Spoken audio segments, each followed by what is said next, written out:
The champagne flute quivered between her diamond-adorned fingers. CEO Scarlett Blackwood abandoned her circle of board members, her Louboutin heels striking marble in a rhythm that echoed through the opulent ballroom. Smudged mascara betrayed the cracks in her armor. Her destination? The forgotten corner where Ryan Coleman packed his outdated laptop. A single father drowning in medical debt. An underpaid IT specialist. A ghost in her corporate kingdom. She halted within arm's reach, her cultured voice dropping to something raw, vulnerable. "Take me home tonight, Ryan." The request shattered every boundary between their worlds. Ryan's fingers went rigid against worn leather. This woman controlled his paycheck, his healthcare, his future. Yet beneath her executive polish, he glimpsed something achingly familiar. The hollow-eyed desperation of someone who counted sleepless hours instead of stock options. What terrified him most wasn't her power. It was how she whispered his name like a prayer. 3 weeks earlier, Ryan Coleman had been calculating overtime hours when his phone buzzed against the metal desk. The pediatric clinic's number glowed on the cracked screen. His stomach dropped. Jamie's asthma had been worsening for months, each attack lasting longer than the last. The insurance company had denied their latest claim. Something about pre-existing conditions and insufficient coverage.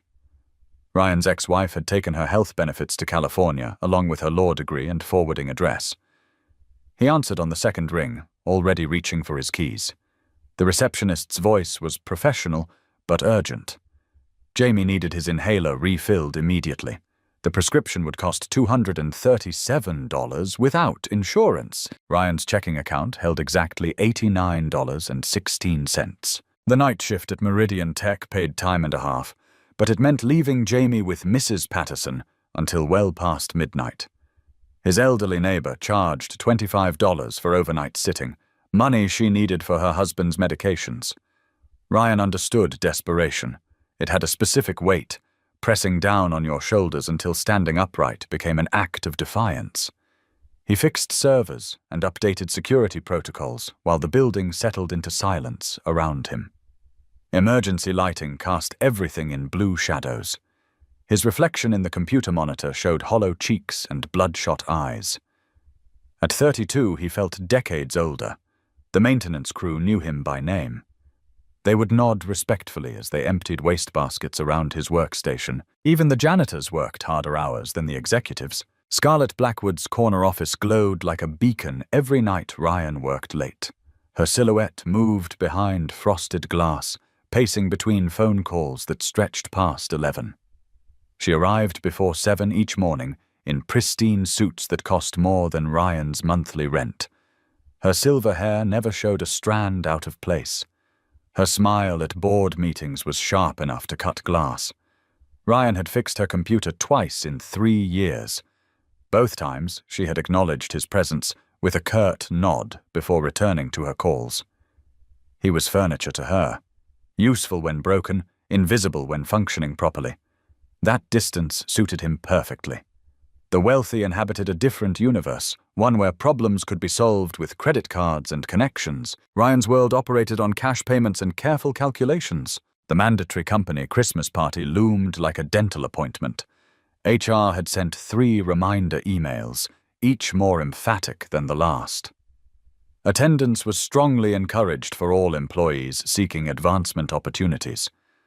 Ryan arranged childcare with Mrs. Patterson, promising her an extra $40 he would have to borrow from next month's grocery budget.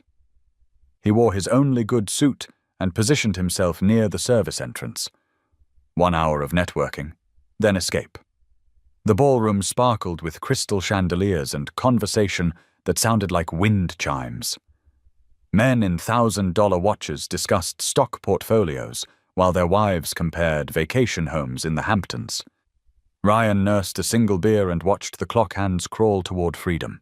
Something shifted in the atmosphere around 10:30. Ryan noticed it first as a change in the background hum of conversation.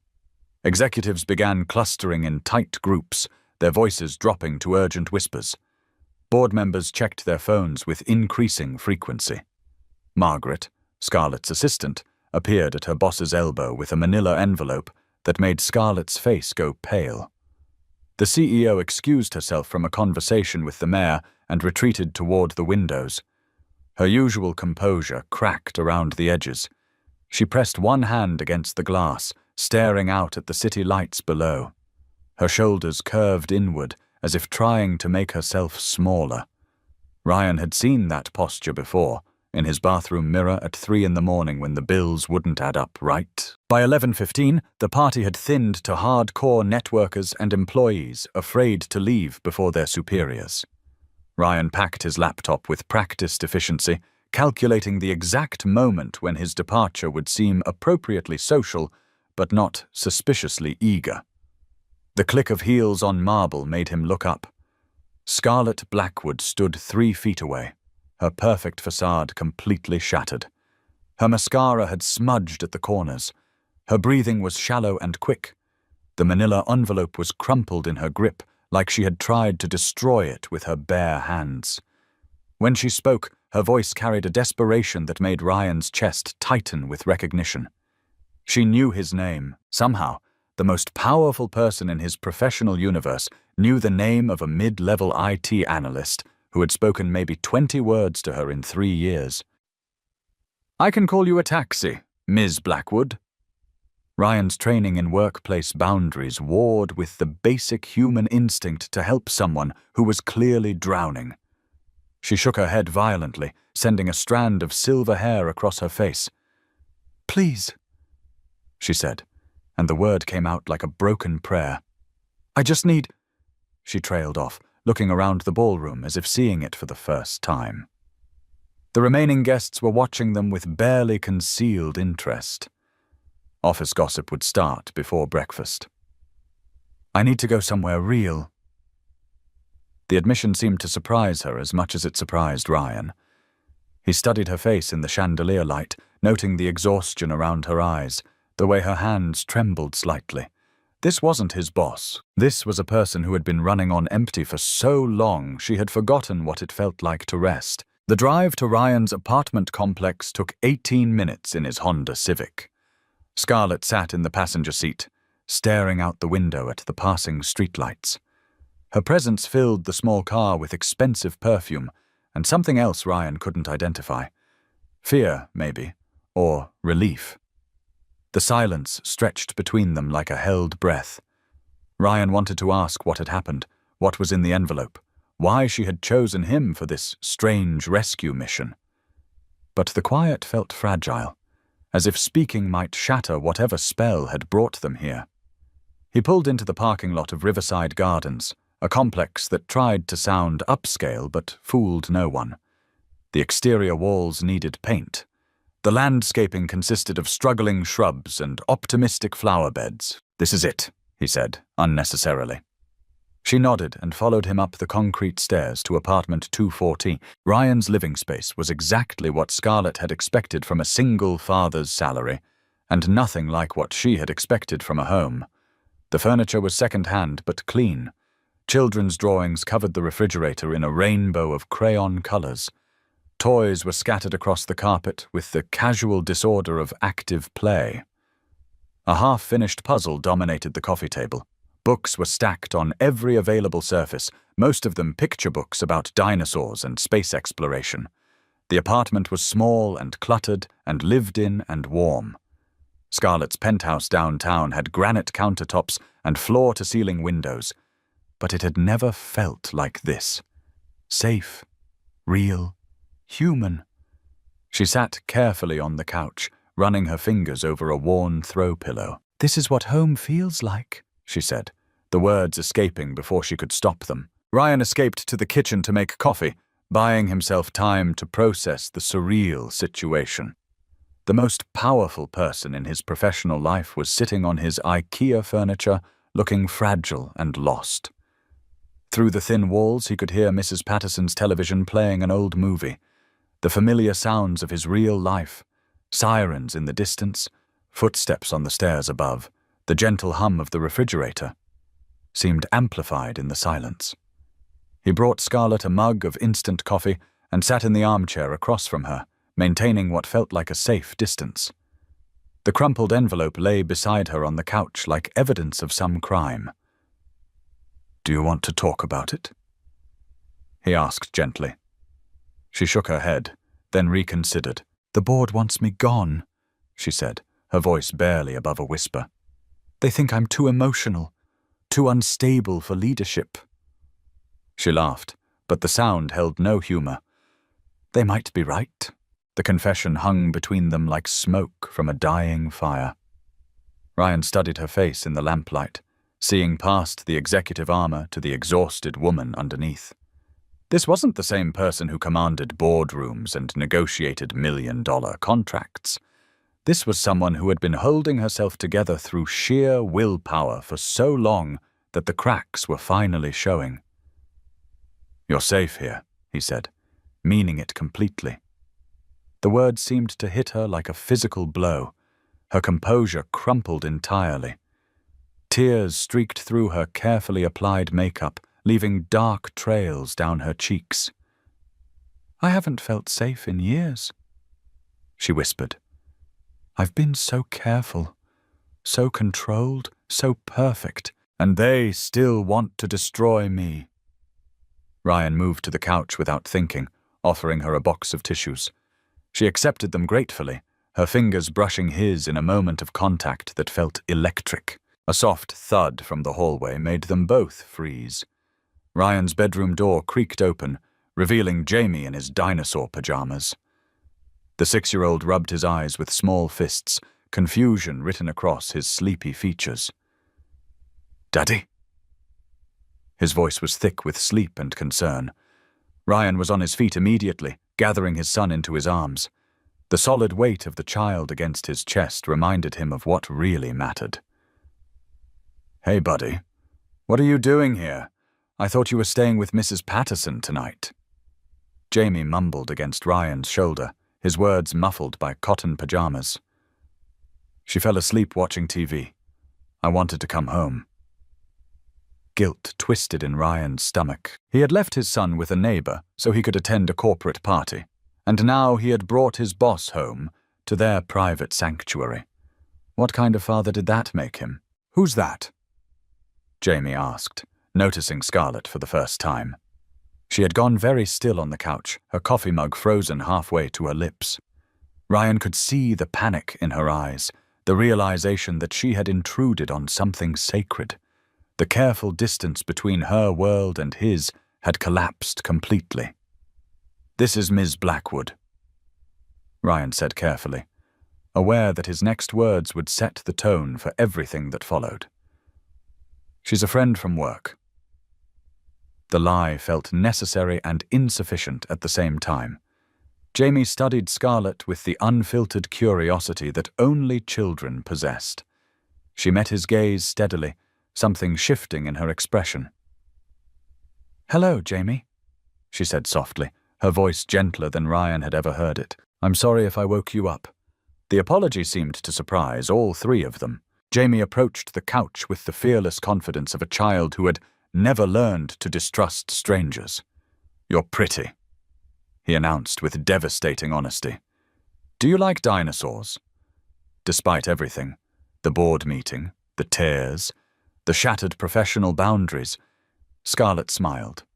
A real smile this time, not the practiced corporate expression Ryan had seen in meetings.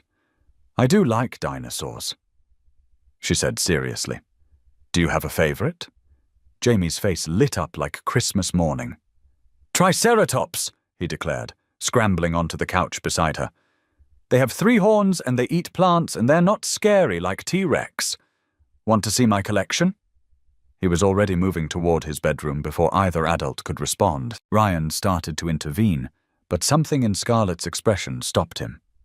She was watching Jamie with complete attention, as if his 6-year-old enthusiasm was the most important thing in the world. 23 minutes later, Jamie had fallen asleep against Scarlett's shoulder. His dinosaur book lay open across both their laps, his small hand still clutching a plastic stegosaurus. She hadn't moved, afraid of disturbing his peaceful slumber. Ryan watched from the kitchen doorway holding 2 fresh cups of coffee and trying to process the impossible scene before him. The most powerful woman he knew was sitting perfectly still while a 6-year-old drooled on her designer blouse.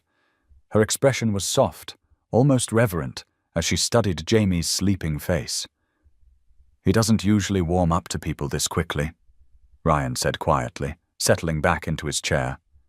"He's been cautious around strangers since his mother left." Scarlett's eyes met his over Jamie's head. "How long ago?" she asked. 2 years. She got a promotion in Los Angeles. Said she couldn't take us with her because it would limit her opportunities. The admission hung in the air between them, heavy with implications. Scarlett shifted slightly, adjusting her position to better support Jamie's weight. "I tried to have children," she said, her voice barely audible. 5 years of fertility treatments, 3 miscarriages. The doctors said my body wasn't designed for motherhood. Her laugh was bitter. "Apparently I'm not designed for much beyond quarterly reports and hostile takeovers." Ryan felt something crack open in his chest. "That's not true," he said firmly. "Look at him. He trusts you completely. Children can sense authenticity. They know when someone genuinely cares." Scarlett looked down at Jamie's peaceful face, brushing a strand of hair away from his forehead with infinite gentleness. "I've spent 15 years building a company," she whispered, "and I don't think anyone has ever looked at me the way he looks at you." They talked in whispers while Jamie slept, sharing fragments of their real lives in the lamplight. Scarlett told him about the board meeting scheduled for Monday, where 3 senior executives planned to present evidence of her emotional instability to justify her removal. About the divorce that had finalized 8 months ago, leaving her with half a fortune and no one to share it with. About the fertility specialist who had finally recommended she stop trying. That some women simply weren't meant to be mothers. Ryan told her about the nights he stayed awake calculating medical expenses. About the second job he couldn't take because he had no one to watch Jamie. About the crushing weight of being everything to someone so small and trusting. They were 2 people from completely different worlds, discovering they spoke the same language of loneliness and exhaustion and desperate hope. Sunday morning arrived with weak December sunlight filtering through Ryan's threadbare curtains. Jamie woke up first, momentarily confused to find himself on the couch with a strange woman, but not distressed. His adaptation to new situations never ceased to amaze Ryan. "Are you staying for breakfast?" Jamie asked Scarlett with the casual acceptance of childhood. She looked uncertain, glancing at Ryan for guidance. "I should probably go," she said. "I've imposed enough already." But Jamie was already climbing down from the couch, taking her hand with the unconscious trust that made Ryan's heart ache. "Daddy makes the best pancakes," he announced solemnly. "And we have syrup that looks like a tree." Ryan found himself nodding before his rational mind could intervene. "If you want to stay, you're welcome to." The smile that crossed Scarlett's face was radiant enough to power the entire apartment complex. Cooking breakfast together felt surprisingly natural. Scarlett measured flour while Ryan heated the griddle, and Jamie provided detailed commentary on proper pancake technique. "You have to wait for the bubbles," he informed Scarlett, with the seriousness of a master chef. "Daddy taught me that, and you can't flip them too early or they get all mushy." She nodded as if this were crucial business information, asking follow-up questions about batter consistency and optimal cooking temperature. When Ryan's phone buzzed with a text from Mrs. Patterson asking if Jamie was okay, he realized how this must look to his elderly neighbor. She would probably assume he had brought home a one-night stand. The thought made his cheeks burn with embarrassment, but when he glanced at Scarlett, she was laughing at something Jamie had said about dinosaur-shaped pancakes, and the awkwardness faded.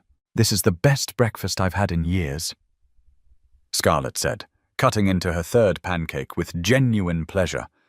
She had shed her corporate formality along with her blazer, sitting at Ryan's tiny kitchen table in her silk blouse like she belonged there. Jamie had insisted she use his special chair, the one with the booster seat and the dinosaur placemat. The morning light streaming through the windows caught the silver in her hair, making her look younger and more relaxed than Ryan had ever seen her. "We should do this every Sunday," Jamie declared matter-of-factly. "Right, Daddy?" Ryan nearly choked on his coffee. Children had no filter, no understanding of social complexities or professional boundaries. "Jamie, Miss Blackwood is very busy," he said carefully. "She has important work to do." Jamie considered this with all the gravity of a 6-year-old philosopher. "But she likes dinosaurs," he pointed out, as if this settled all arguments. "And she makes good pancakes, almost as good as yours." After breakfast, Ryan walked Scarlett to her car, leaving Jamie inside to build an elaborate Lego castle. The morning air was crisp and clean, carrying the scent of winter and the promise of snow. Scarlett's BMW looked absurdly out of place in the parking lot, surrounded by aging Hondas and pickup trucks with rusted bumpers. She searched for her keys in her designer purse, her movements uncharacteristically hesitant. "Thank you," she said finally, not meeting his eyes. "For last night, for breakfast, for reminding me what normal feels like." Ryan understood more than she had said. Normal was a luxury that people like Scarlett rarely experienced. Every interaction was filtered through corporate politics and social expectations. Every relationship was potentially transactional. "What happens tomorrow?" he asked. "At the office, I mean."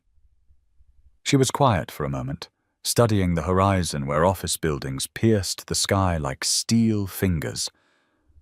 "I don't know," she admitted. "I've never done anything like this before." Monday morning at Meridian Tech felt different, charged with an energy Ryan couldn't identify. He arrived early as usual, but instead of hiding in the server room, he found himself taking the elevator to the executive floor. The ride felt longer than normal, each floor adding weight to his uncertainty.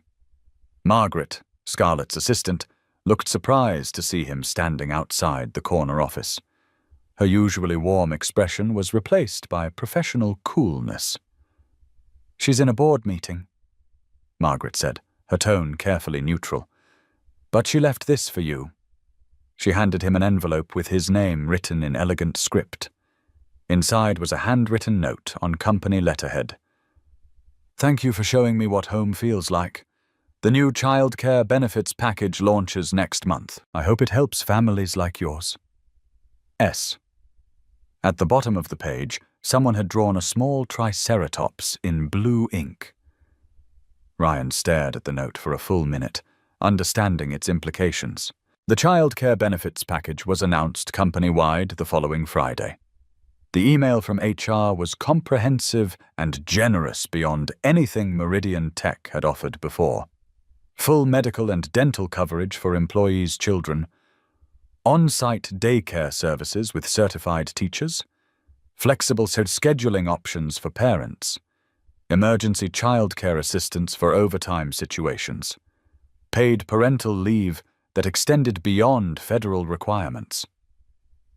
Ryan read the announcement 3 times, calculating what it would mean for his family.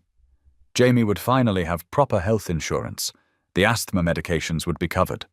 Ryan wouldn't have to choose between earning overtime and being present for bedtime stories. The relief was so overwhelming he had to step outside to catch his breath. His phone buzzed with a text from an unknown number. "Coffee later? I know a place that serves dinosaur-shaped cookies." S. He smiled, despite the complexity of their situation, and typed back, "Jamie would love that." Their first official meeting outside the office happened 3 days later at a family restaurant downtown. Jamie insisted on wearing his best dinosaur shirt and bringing his favorite toy Stegosaurus to show Scarlett. She arrived in jeans and a sweater, looking younger and more approachable than Ryan had ever seen her in corporate settings. "I've never done this before," she admitted as they waited for their table. "What, dating?" Ryan asked, then immediately regretted the word choice. "Dating someone with a child," she clarified, her cheeks flushing slightly. "I don't want to mess this up." Jamie solved the potential awkwardness by grabbing her hand and dragging her to the toy vending machine. "Look, they have dinosaur stickers. he announced with the enthusiasm of an archaeologist discovering a new species. Within minutes, they were sitting in a booth decorated with prehistoric creatures, debating whether pterodactyls were technically dinosaurs or just really cool flying reptiles. The relationship that developed over the following weeks was unlike anything Ryan had experienced with his ex-wife. Scarlett approached single parenthood with the same intensity she brought to business negotiations, researching child development theories and memorizing the names of every dinosaur in Jamie's extensive collection. She attended his school Christmas concert, sitting in the front row and applauding louder than anyone else when he forgot the words to Jingle Bells, but kept singing anyway. She learned to make grilled cheese sandwiches with the crusts cut off exactly right. She discovered that reading bedtime stories required different voices for different characters, and that Jamie had very specific opinions about which voice belonged to which dinosaur. Most importantly, she learned that love wasn't something you earned through achievement or purchased with success. It was something you received simply by showing up authentically and consistently. But not everyone at Meridian Tech was pleased with their unconventional arrangement. The office gossip started as whispered conversations that stopped when Ryan entered the break room. Margaret began treating him with cool professionalism instead of her usual friendly chatter. Several senior executives made pointed comments about inappropriate workplace relationships during team meetings. Ryan tried to ignore the speculation, but the pressure was building like steam in a covered pot.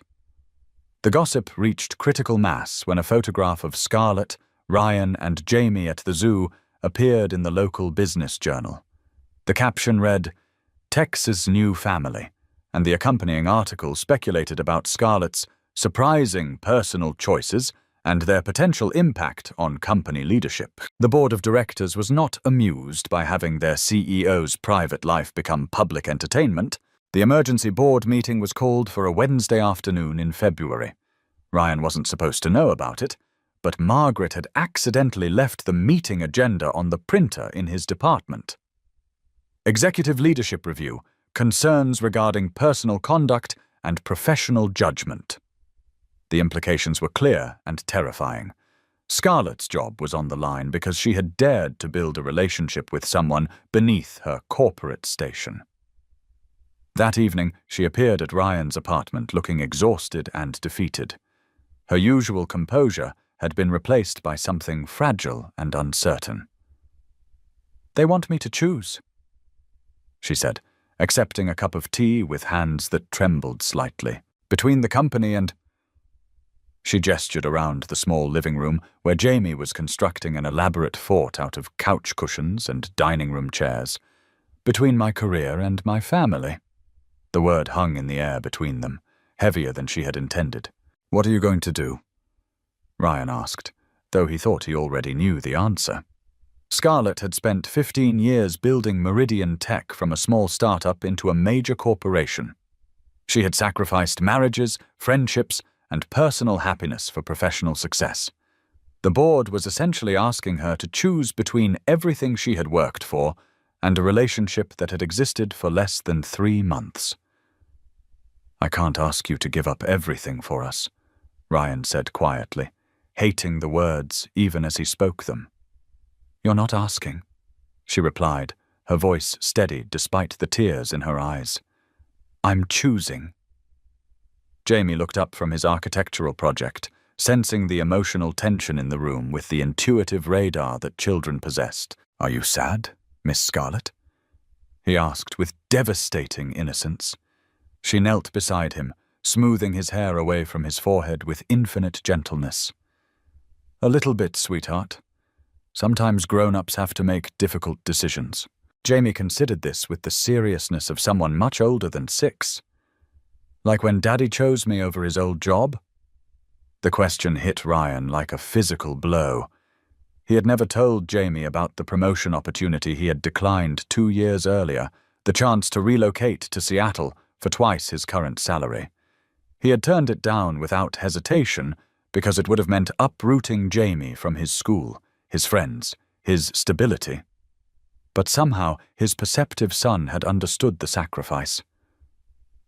"Yes," Scarlett said, looking at Ryan with new understanding. "Exactly like that. Some things are worth more than money or success or other people's approval." Ryan reached for her hand, finding it warm and steady despite everything. "Are you sure about this?" he asked. "I've never been more sure of anything in my life," she replied. The conviction in her voice made Jamie smile. "Good," he said, returning to his fort construction.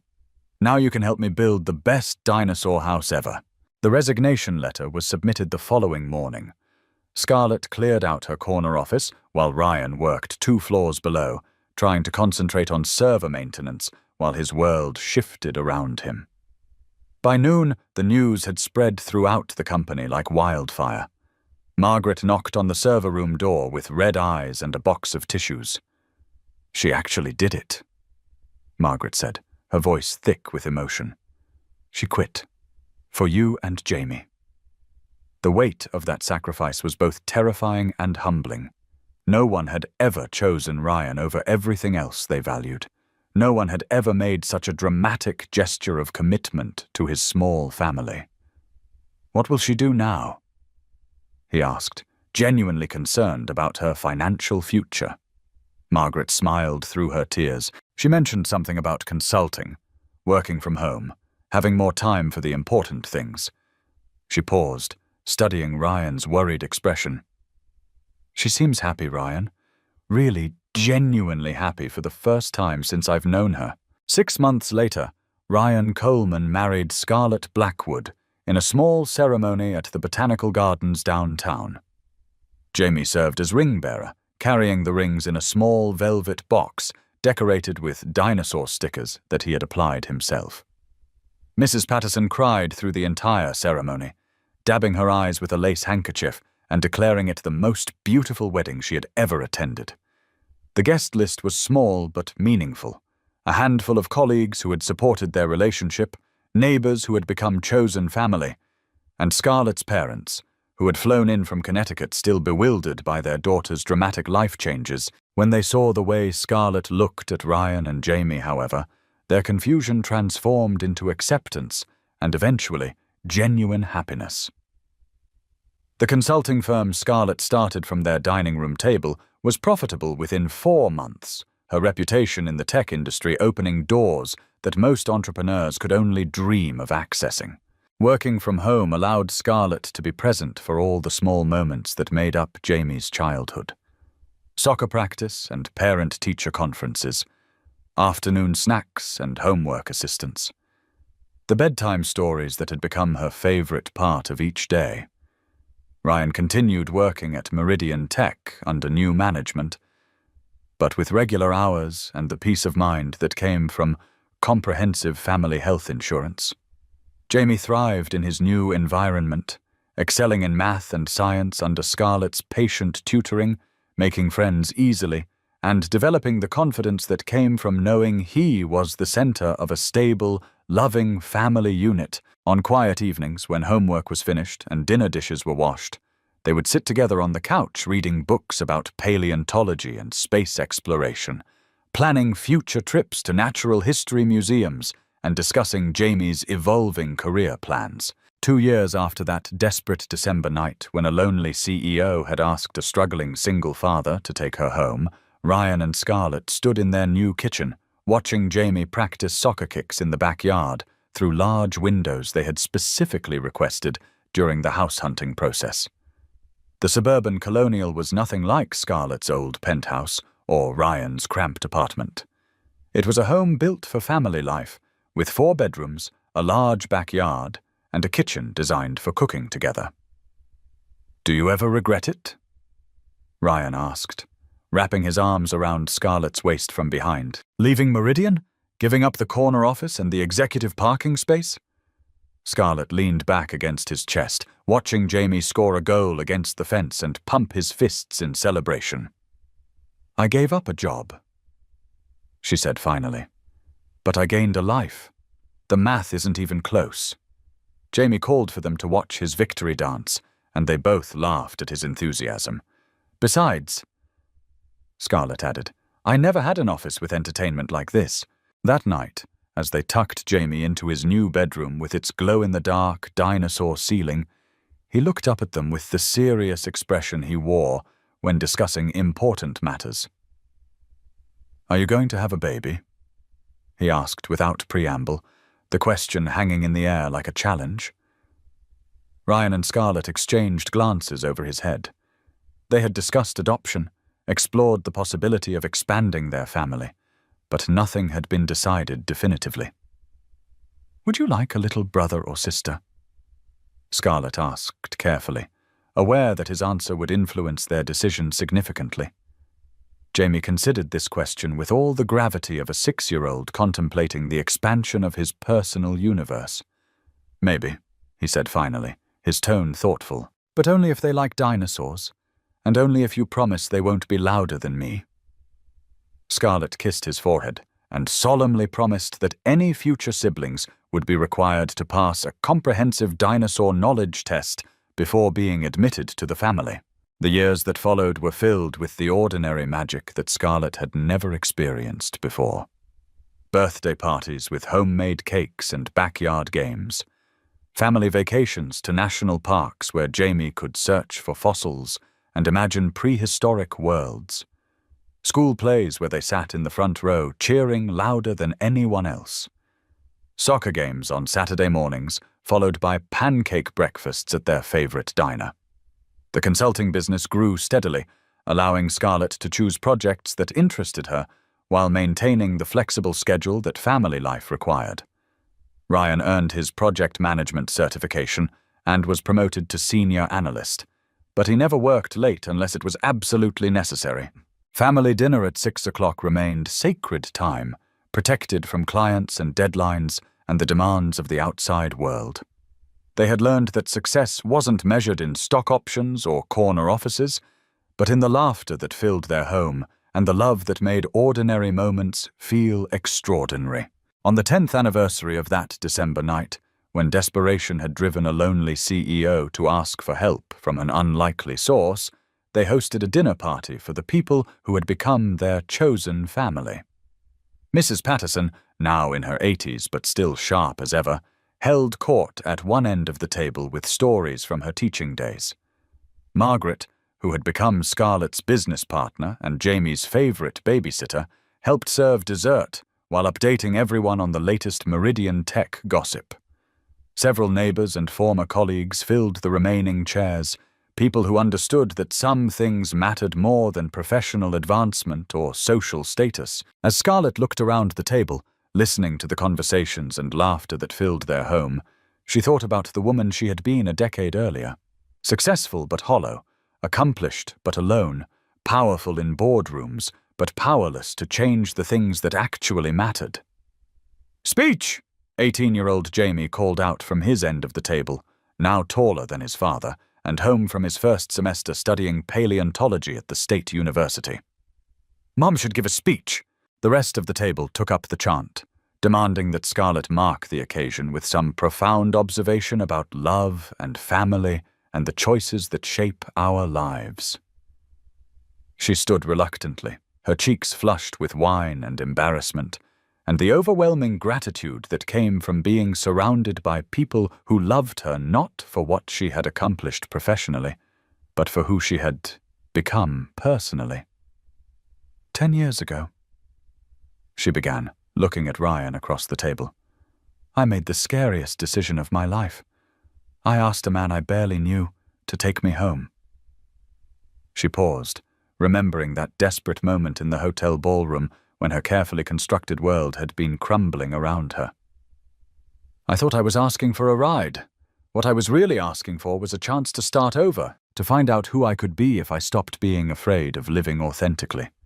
The table grew quiet, everyone understanding they were witnessing something important and deeply personal. Ryan didn't just take me home that night, she continued, her voice growing stronger with each word. He taught me what home actually means, that it's not a place you can buy or a status you can achieve. It's the people who choose to build a life together, one ordinary day at a time. It's soccer practice and homework help and bedtime stories. It's choosing love over fear, again and again, even when the world tells you it's impractical or impossible. She raised her wine glass, her voice steady and sure, despite the tears in her eyes. To family, however you find it, to second chances and the courage to say yes when love comes knocking at your door. The applause was warm and sustained, but Scarlett only had eyes for her husband and son, the two people who had transformed her from a successful but lonely executive into someone she actually enjoyed being. Ryan stood and crossed to her side of the table, pulling her into his arms, while their friends and chosen family cheered their approval. "I love you," he whispered against her ear. "Thank you for asking me to take you home." She kissed him then, not caring about their audience or the wine glasses or anything else except the man who had seen her at her most vulnerable and chosen to protect rather than exploit that weakness. "Thank you for saying yes," she whispered back. And in that moment, surrounded by the laughter and love that filled their home, she knew that some risks were worth taking and some prayers were answered in the most unexpected ways.